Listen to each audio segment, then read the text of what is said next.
No problem. 다양한 스포츠 이야기를 나누는 정 PD와 김 기자 새해 첫 시간 시작하겠습니다. 정현호 KBS 스포츠 PD, 중앙일보 김지한 기자와 함께합니다. 두 분 어서 오십시오. 안녕하세요. 새해 복 많이 받으십시오. 네, 새해 복 많이 받으세요. 네.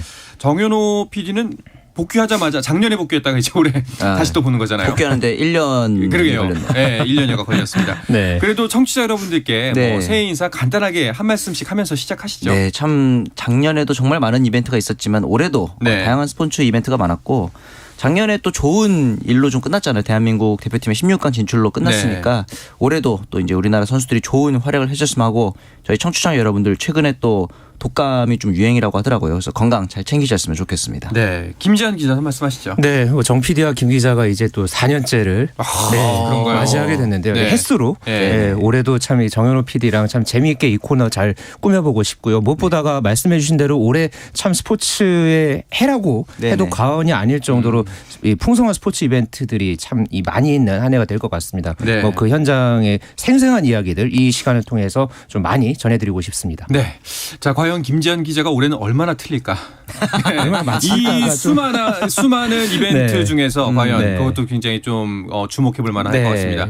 말씀하셨던 것처럼 올해는 네. 정말 이벤트가 많아요. 그래서 그 이벤트를 쭉 한번 짚어보면서 오늘 방송 출발할까 합니다. 네. 뭐 아시안 게임도 있고 여러 가지가 있습니다. 보통 원래 스포츠계가 홀수에는 쉬어간다는 느낌이 드는데 올해는 또 그렇지가 않아요. 그렇죠. 이 아시안 게임이 원래 작년에 열렸어야 되는 이제 항저우 아시안 게임이 올해로 이제 미뤄졌잖아요. 네. 거기다가 이제 WBC도 올해 열리고 이 여자 월드컵도 올해 열립니다. 그러면서 이제 또 올해 말에는 아시안컵도 이제 카타르에서 또 개최가 되기 때문에 사실 저희 입장에서도 이제 좀 홀수이고 하니까 좀 편히 가려고 그랬더니 이건 웬 3월부터 12월까지 계속 달려야 하는 그런 2023년이 되겠습니다. 그러니까 이게 코로나19 대유행 상황 때문에 그러니까 도쿄올림픽이 한 해 미뤄졌잖아요. 맞아요. 그러면서 홀수해도 이게 계속해서 지금 바빠지는 그런 해가 계속 이어지다 보니까 이 스포츠계에 이제 종사하는 저희 특히나 이제 미디어 쪽에 이제 종사하는 분들은 매년 지금 건강을 챙기면서 그렇게 지금 또 많은 소식을 전해드려야 하는 상황이 됐습니다. 그렇습니다. 올해 일정을 한마디로 정리하자면은 기자분들에게 이런 메시지를 던지는 거죠. 쉽게 갈 생각 하지도 마라. 편하게 갈 생각 하지도 마라. 그렇죠. 이런 건데 자 일단 첫 번째부터 한번 열어볼게요. 네. 자 매년 호주 오픈 테니스 대회가 큰 이벤트의 포문을 열었던 걸로 기억하는데 올해도 역시 예외가 아니죠. 그렇습니다. 메이저 대회 중에서도 이제 가장 또 이 첫 번째 열리는 대회인 호주 오픈 테니스 대회가 1월 16일부터 29일까지 현지 시간 기준으로 2주 동안 열리게 됩니다. 앞서서 이 ATP 투어 2023 시즌 개막전이 호주 애들레이드 인터내셔널 1차 대회 본선이 열렸는데요. 현재 열리고 있죠. 네.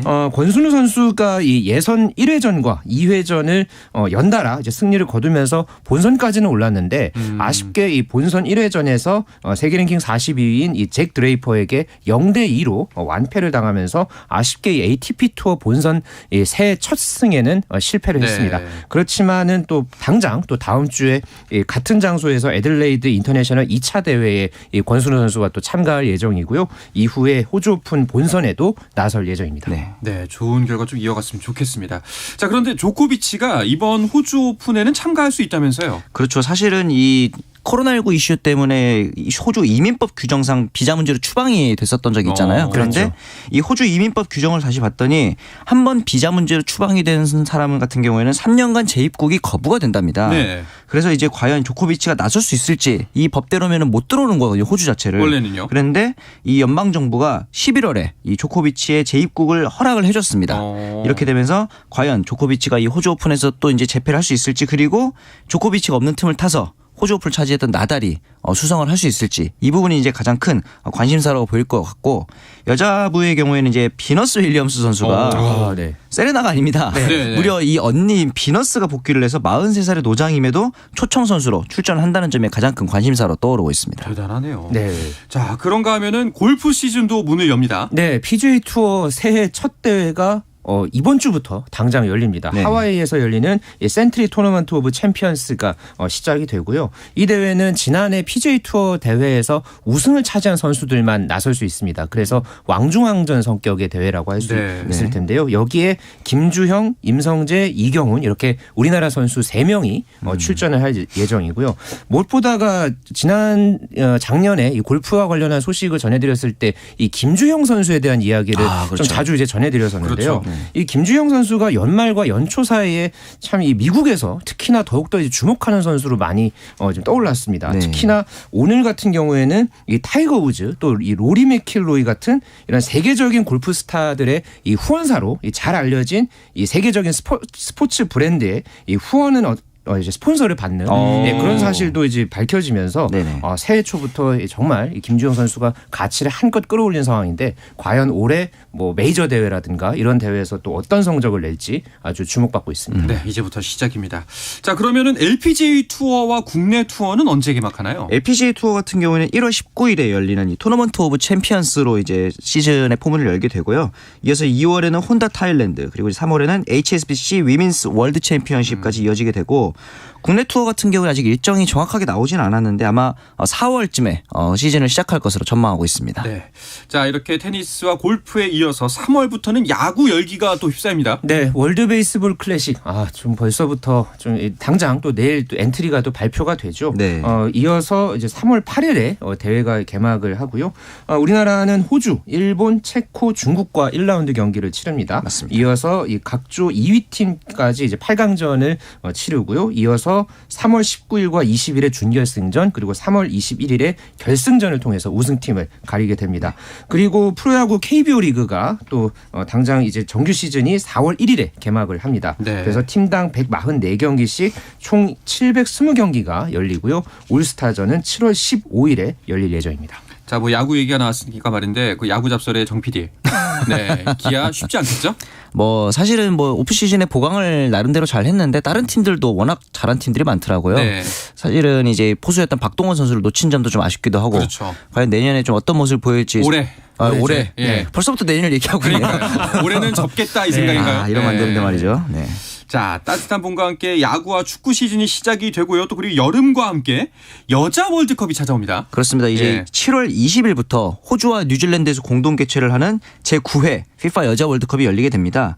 우리나라 축구대표팀은 지금 잉글랜드 출신의 콜린 벨 감독이 이끌고 있는데 8년 만에 16강 진출을 또 노리고 있거든요. 네. 남자 대표팀도 16강 갔으니까 여자 대표팀도 아마 이제 이번에 좋은 기운을 받아서 갔으면 좋겠는데 특히나 이번 대회가 좀 의미가 있는 게 지난 1월에 열렸던 아시안컵에서 우리나라 선수들이 준우승을 차지했습니다. 이 준우승이 역대 최고의 성적이었고 네. 특히나 이번 멤버들 여자 월드컵 사실 우리나라 선수들 그렇게 많은 유명한 선수들이 있는 게 아니었음에도 지소연, 조소연, 심서연 이런 선수들 아마 스포츠에 관심 있는 분들이면 어느 정도 이름을 아는 분들이 많을 거예요. 그만큼 그렇죠. 황금 세대다 이런 평을 받고 있기 때문에 이 황금 세대의 라스트 댄스를 좀 더 화려하게 장식했으면 하는 게 여자 축구 팬들의 바람이 지금 많습니다. 네, 작년 월드컵의 기운을 그대로 여자 월드컵으로 이어갔으면 좋겠는데요. 네. 자, 우리나라의 조편성은 어떤가요? 네, 우리나라는 작년 10월에 열렸던 이 월드컵 본선 조추첨에서 독일, 모로코, 콜롬비아와 함께 H조에 편성이 됐습니다. 네. 카타르 월드컵 때도 우리나라가 H조에 편성이 됐는데 그러네요. 예, 여자 월드컵에서도 우리나라가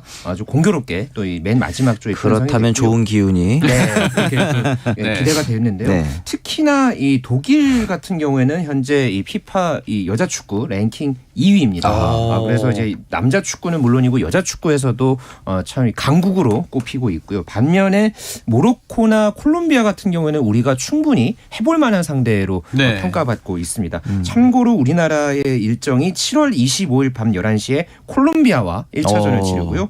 이어서 7월 30일 새벽 1시에 모로코와 2차전 그리고 8월 3일 저녁 7시에 독일과 3차전을 치를 예정입니다. 때문에 우리나라 입장에서는 초반에 승점을 최대한 네. 많이 쌓고 독일과의 경기에서도 또 승점을 따내면서 16강 진출을 바라보는 그런 전략으로 이제 나갈 것으로 기대하고 있습니다. 보니까 우리나라 현재 피파 랭킹이 15위, 콜롬비아가 27위, 모로코가 76위로 해볼 만하다라는 네. 생각이 들기도 하고 또 독일은 뭐 저희가 남자 축구지만 꺾어본 경험이 있기 때문에 그렇죠. 예, 해볼 만하다라고 희망 회로를 돌려봅니다. 네. 여자 월드컵도 이제 조별 리그를 거쳐서 각조 1, 2위가 본선에 진출한 형태인가요? 남자 월드컵과 거의 동일합니다. 네. 32개의 나라가 출전해서 8개 조로 나뉘어서 조별리그 1, 2위가 16강에 진출하는 방식입니다. 네. 자, 그리고 가을과 함께 아시안 게임이 열릴 예정입니다. 그리고 그 전에 세계 선수권 대회 등 각종 국제 대회를 치러야 하는 종목들이 또 많다면서요. 네, 세계 선수권 대회를 참 많이 주목을 해야 하는 게 네. 당장 이제 내년 2024년에 파리 올림픽이 열리죠. 그렇죠. 그렇기 때문에 이 파리 올림픽의 전초전의 이 성격으로 세계 선수권 대회가 연달아 여름과 가을에 걸쳐서 이제 치러질 예정인데요.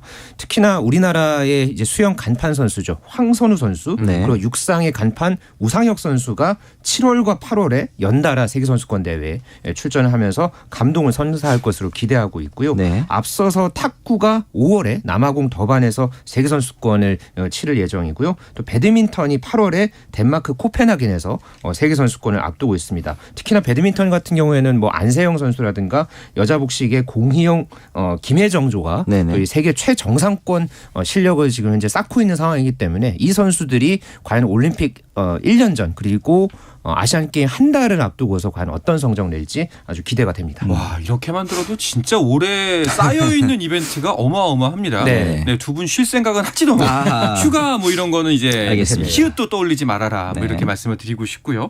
이번 항저우 아시안게임 뭐 우여곡절이 있습니다만 열리는 걸로 이제 예정이 돼 있고 네. 특히나 이제 아까 말씀하셨던 것처럼 올림픽을 앞두고 있는 대회이기 때문에 우리에게 더욱더 중요하겠죠. 전초전 느낌이 좀 있어요. 네. 파리 올림픽이 전초전이 됐고 원래 22년에 열렸어야 할 항저우 아시안 게임이 1년 연기돼서 올해 9월 23일부터 10월 8일까지 개최가 됩니다. 걸려 있는 금메달만 해도 482개로 와. 굉장히 많고 총 40개 종목에서 이제 개최를 하게 되기 네. 때문에 특히 우리나라 같은 경우에는 아시안 게임을 두고 과연 이게 이제 프로 선수들이 참가해도 괜찮은 대회냐 이런 식의 이제 불판들이 많긴 하지만 여전히 프로 선수들뿐만 아니라 아마추어 종목 선수들에게 있어서는 나라를 대표한다는 사명감뿐만 아니라 어떤 그 영광을 누릴 수 있다는 점에서는 가장 중요한 대회거든요. 네. 그렇기 때문에 이번 아시안 게임에서 또 좋은 성적을 내서 이 성적을 바탕으로 좀 더 높은 무대로 할 수 있는 파리 올림픽까지 이어나가고 싶은 선수들이 굉장히 많을 겁니다. 그래서 이 선수들을 위한 교두보가 될 수도 있는 게 이번 항저우 아시안 게임입니다. 저도 이제 그 진천 선수촌에 있는 뭐 그런 국가대표 선수들이나 뭐 코치 이제 분들 인터뷰를 제가 좀 이렇게 해보니까 네. 그러니까 이미 지금 진천 선수촌에는 이제 항저우 아시안 게임에 뭐 디데이 이제 그 전광판이 이제 올라가거든요. 네네. 그게 이제 작년에도 디데이가 이제 올라가다가 그게 이제 끊겼잖아요. 아, 맞아요. 그러다가 다시 이게 좀 1년에 이제 카운트다운을 이제 다시 돌리니까 선수들 입장에서는 더욱더 간절한 마음으로 이번 대회를 준비하고 있다고 하더라고요. 네. 예, 그게 이제 모든 종목을 다 망라해서 그렇게 지금 준비를 하고 있다고 하는데 정말 이 9개월 동안 남은 기간 동안 선수들이 피와 땀과 이제 눈물을 흘리면서 그런 어떤 결실을 꼭 이 아시안 게임에서 좀 거뒀으면 하는 그런 바람을 가져봅니다. 그렇습니다. 자, 그리고 또 아시안 게임이 끝이 아닙니다. 또 이벤트가 있죠. 네, 그렇죠. 뭐 축구 아시안컵도 사실은 6, 7월에 이게 예정이 돼 있었는데 맞아요. 네. 카타르로 이게 대회가 지금 옮겨지면서 그러니까요. 12월 또는 내년 1월 요 사이에 지금 열릴 것으로 현재로서는 네. 이제 추정이 되고 있고요. 일단은 새 감독이 이제 국가대표팀 감독이 다음 달에 아마 선임을 마칠 것으로 예상이 됩니다. 그래서 3월 20일에서 28일 사이에 피파 A매치 기간에 이 국가대표팀이 이제 첫 선을 보이면은 그때서부터 아시안컵 이 체제로 돌입할 것으로 보여지고 있고요. 네. 그 밖에도 참 대회가 많습니다. 3월에는 서울에서 쇼트트랙 세계 선수권 대회가 네. 열릴 예정이고요. 또 11월에는 여자 세계 핸드볼 선수권 대회도 있습니다. 네. 또 아시아 선수권에서 우리나라가 또 우승을 했기 때문에 과연 이 세계 핸드볼 선수권 대회에서 우리나라가 28년 만에 이 정상에 또 도전하는 모습도 한번 좀 기대해 볼 수 있을 것으로 점쳐집니다. 네, 올 한해 뭐 저희가 전해드릴 소식이 정말 많을 걸로 예상이 거의 됩니다. 뭐 올림픽의 해 수준이라고 말씀하셨습니다. 자, 근데 그 소식들이 모두 기쁜 소식으로 가득 차 있으면 좋겠다 하는 네. 새해 희망을 가져봅니다. 자, 이어서 한 주간 배구 소식을 살펴보는 주간 배구로 넘어가겠습니다. 그 전에 잠시 쉬었다가 돌아오겠습니다.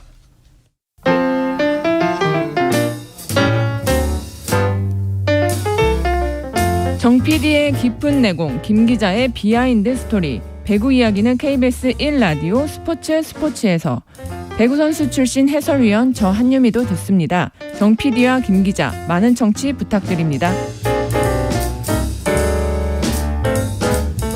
네, 한유미 위원의 목소리와 함께 다시 한번 돌아왔습니다. 네. 자, 정 PD와 김 기자 듣고 계신데요. KBS 정현호 PD, 중앙일보 김지한 기자와 함께하고 있습니다. 주간 배구로 이어가 볼까 하는데 이 이야기부터 일단 하고 넘어가야 될 것 같아요. 흥국생명이 갑자기 감독이 사퇴한다고 발표가 났습니다. 사퇴시켰다고 해야 할까요? 사퇴한다고 해야 할까요? 이거 참 이 부분도 애매해요. 네, 여자 배구 어제 흥국생명의 발표가 네. 참 이 배구계를 넘어서 뭐 스포츠계 전체를 참 충격에 빠뜨린 맞아요. 그런 이제 사고라고 저는 조금 그렇게까지 좀 표현을 하고 싶은데요. 이 권순찬 감독 그리고 김여일 단장을 동시에 사퇴시키기로 결정했다. 네. 이게 보도자료에 적혀 있는 내용이긴 했습니다. 현재 흥국생명은 2위를 달리고 있죠. 맞아요. 그리고 흥행에서는 최고의 그런 어떤 올 시즌 이 흥행 카드를 이어오던 그런 팀이었는데 네. 갑자기 사령탑과 단장까지 바꾸는 사상 초유의 사태를 벌였고 이 후폭풍은 오늘까지도 이어지고 있습니다. 네. 이 뭐 사유가 구단이 가고자 하는 방향과 부합하지 않아서라고 밝혔는데 선뜻 이해가 가지 않습니다. 이 부분은 저는 두 가지 방향성으로 말이 안 된다고 저는 생각을 하는 게 지금 이제 계약한 게 지난해 4월 1일이기 때문에 9개월 만입니다. 9개월 만에 방향성이 맞지 않다고 판단할 정도면 애시당초 선임을 하지 말았어야죠. 이 부분이 저는 약간의 넌센스라고 생각하고 뭐 구단이 가고자 하는 방향과 부합하지 않는다고 할 수 있지만 감독과 단장 모두를 사퇴시킬 정도였다면 대체 그 방향성이 무엇일까? 지금 성적도 2위고 관중 동원도 1위인데 그렇다면은 이런 감독과 단장 모두를 사퇴시킬 정도로 흥국생명이 원하는 방향이 과연 뭘까? 팬들이 납득하지 못하는 방향이라면 과연 어디로 가는 걸까? 이런 부분에 있어서 저는 굉장히 좀 혼란스럽다는 생각이 많이 들었습니다. 어제 그리고 이 KBS 스포츠뉴스에서 나왔던 그 리포트를 보니까 또 이 권순찬 감독의 인터뷰 내용이 있었거든요. 여기에 맞아요. 내용을 보면은 권순찬 감독이 구단 윗선에서 이 선수 기용에 관해서 좀 개입을 했다. 이런 어떤 또 부당한 지시라고 생각을 해서 여기에 대해서 거부를 해왔다고 주장을 한 내용이 있습니다. 네. 맞습니다. 그래서 이것을 두고 구단에서는 방향성이라는 좀 애매모호한 표현을 이제 사용을 하면서 얼마 되지도 않는 상태에서 통보하듯이 이렇게 좀 일방향성으로 이렇게 사퇴를 이렇게 발표한 그런 상황을 두고 뭐 배구계에서는 뭐 당연히 지금 충격을 받은 상황이고 배구 팬들의 이 맹비난, 비판이 쏟아졌던 지난 하루였습니다. 네. 그렇죠. 사실 뭐 명목상 사퇴지만 사실상 경질이라는 표현이 좀 적합할 것 같은데 네. 사실 지금 굉장히 중요한 시점이잖아요. 그렇죠. 흥국생명은 선두 경쟁을 거의 턱 밑까지 쫓아왔고 네. 배구 전체의 흥을 봐서도 굉장히 중요한 시점인데 뭐 여러모로 안 좋은 선택인 것 같아 보입니다. 네, 또 맞습니다. 이런 후반기 시작과 함께 감독이 사실상 경질됐는데 선수단 네네. 분위기도 좋을 리가 없겠죠. 그렇죠. 왜냐하면은 사실 저희 보도에서도 나왔지만 김연경이라든가 옐레나, 김혜란 이런 선수들 같은 경우에는 권순찬 감독의 리더십에 굉장히 만족감을 표했고 향간에서 또 이런 얘기도 있었어요. 김연경이 권순찬 감독과 뭔가 트러블이 있어서 쫓아낸 것이 아니냐 이런 루머가 있었는데 오히려 김연경 선수는 권순찬 감독의 사퇴 이후에 경기를 보이콧하겠다 이런 강력한 메시지까지 전달을 할 정도로 굉장히 오히려 구단의 방향성과 반대되는 입장을 취하고 있거든요. 사실 이 김연경 선수의 과거 사례도 해외 진출 때도 잡음이 많았잖아요. 그렇죠. 그리고 이제 그 소위 말하는 이재영, 이다영 자매의 학폭 논란 때도 굉장히 잡음이 많았고 흥국생명이 계속 좀 뭔가 끊이지 않는 잡음이 있다 보니까 구단 전반적으로 좀 근본적인 개혁이 필요한 게 아닐까. 배구 팬들 사이에서는 이런 얘기도 많이 나오고 있습니다. 자, 오늘 참 배구에 대해서 할 이야기가 많습니다. 일단은 뭐 경기 이야기도 좀 해보죠. 네. 오늘 경기가 이제 전반전 마지막 경기가 되는 셈인데요. 어떤 대진으로 펼쳐지고 있나요? 네, 현재 여자부 KGC 인삼공사와 도로공사의 경기가 대전 충무체육관에서 치러지고 있고 현재 4세트가 치러지고 있습니다. 현재 도로공사가 세트 스코어 2대1로 리드하고 있고요. 남자부 경기 우리카드와 KB손해보험의 경기는 조금 전에 막 끝났습니다. 우리카드가 3대0으로 완승을 거두면서 11승 7패 승점 29점을 기록을 하고 이제 4위를 이제 지키면서 또 3위 OK금융그룹을 승점 1점 차로 추격하는 그런 양상을 만들어냈습니다. 네.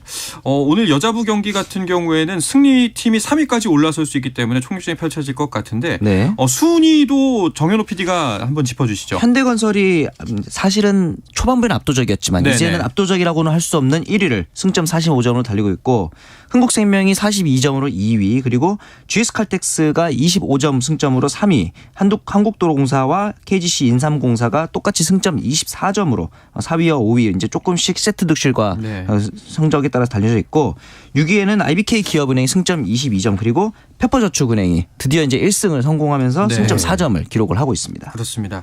페퍼저축은행 승리에 제가 다 기쁘더라고요. 아, 네. 예. 그것도 2022년 마지막 날에 맞아요. 이 도로공사를 상대로 해서 3대1로 승리를 거두고서 뭐 페퍼 선수들은 거의 뭐 우승하듯이 기뻐하는 그러니까요. 그런 모습들이 네네. 있었고요. 또 주장 이한비 선수 같은 경우는 그동안의 마음고생 때문이었는지 그 눈물을 흘리면서 올해가 그럴만하죠. 가기 전에 승리를 예. 챙겨서 좋았다. 뭐 이런 또 소감을 남기기도 했습니다. 네, 아무래도 리베로 오지영 선수의 영입 효과가 탁월했다. 아, 그렇죠. 예.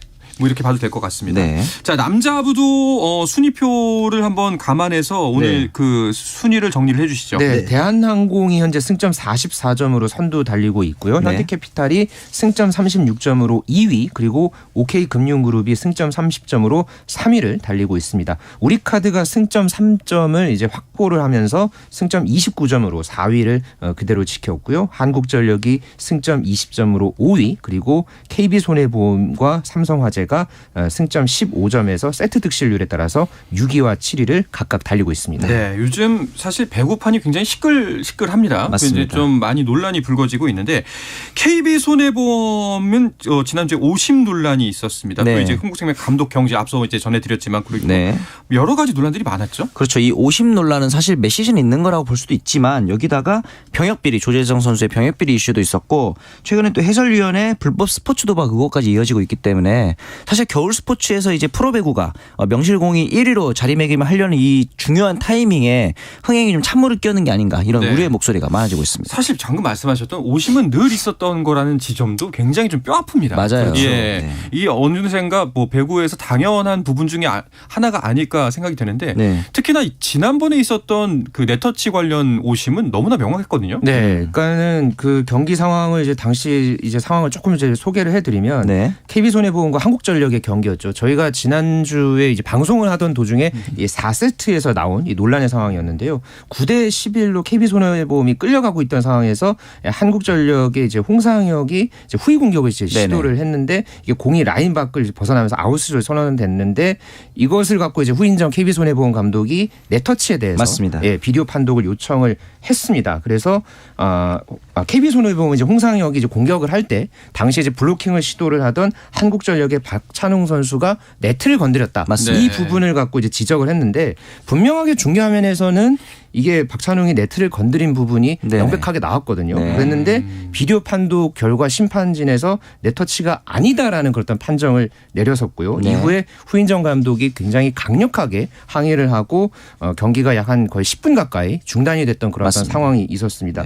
이 세 명의 판독관이 아니라고 계속 끝까지 이제 판정에 대해서 이게 정심이었다. 뭐 이렇게 이제 이야기를 했고 그렇습니다. 결국은 이거에 대해서 또 나중에는 이제 이거 실수했다. 네네. 이렇게 좀 이야기를 했죠. 그리고서 네. 코보에서는 이걸 또 이제 관련자들에게 이제 경기 배제 징계까지 내리는 그런 어떤 상황까지 이어지면서 사후 대처도 전반적으로 미흡했고 이 전반적인 그런 어떤 경기 관리와 이 상황에 대해서 좀 전반적으로 좀 차가운 시선들이 쏟아졌던 네. 예, 그런 좀 오심 논란이었습니다. 그렇습니다. 사실 뭐 경기를 보신 분들은 알겠지만 그 현장에 정장을 입은 두 분과 핑크색 옷을 입은 주심을 빼고는 모두 다 네터치를 알았던 상황이었거든요. 네. 맞아요. 이런 일이 불거지면 불거질수록 사실상 흥행에 좀 그렇죠. 굉장히 커다란 악영향을 미치는데 좀 제대로 그 다시는 똑같은 일이 발생하지 않도록 좀 제대로 된 조치가 필요하다는 생각이 듭니다. 맞습니다. 네. 자, 이렇게 해서 V리그가 반환점을 돌아서 이제 4라운드에 접어들게 됩니다. 뭐 네. 여자부 경기 같은 경우에도 선두 경쟁, 그리고 남자부는 대한항공이 여유 있게 1위를 질주 중으로 보이지만 사실상 아직까지 좀 불안 요소가 있어 그렇죠. 보입니다. 네.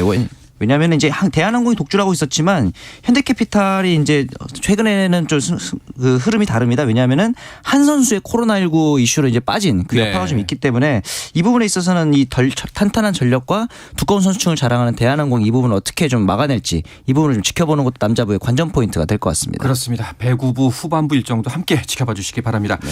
자, 오늘 정 PD 김 기자 마치겠습니다. 두 분 고맙습니다. 감사합니다. 네, 내일도 저녁 8시 30분에 뵙겠습니다. 한상원의 스포츠.